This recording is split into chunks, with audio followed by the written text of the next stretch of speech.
Terakhir Pak, berarti narasi salah ya Pak ya, ketika media asing mengatakan bahwa ada keretakan itu, narasinya salah berarti media asing. Nah, kalau media itu kan berdasarkan narsum, tapi narsumnya ini kan tidak disebut namanya. Sehingga narsum yang tidak disebut namanya ini kan punya suatu kepentingan politik tertentu. Nah, pasti itu dari orang per orang yang memang punya kepentingan politik tersendiri. Tetapi di dalam praktek, ya selama ini hubungannya sangat baik. Bahkan Presiden Jokowi berulang kali mengatakan hubungan saya dengan Ibu Mega ini sudah seperti seorang ibu dan anak. Dan kemudian Mas Gibran, Mas Bobi semuanya kan merasa nyaman juga bersama dengan PDI Perjuangan dan kami all out.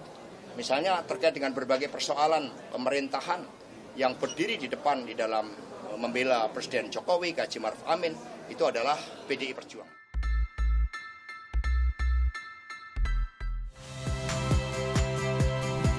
Saya Yasir Neneama. Saksikan program-program Kompas TV melalui siaran digital, pay TV, dan media streaming lainnya. Kompas TV, independen, terpercaya.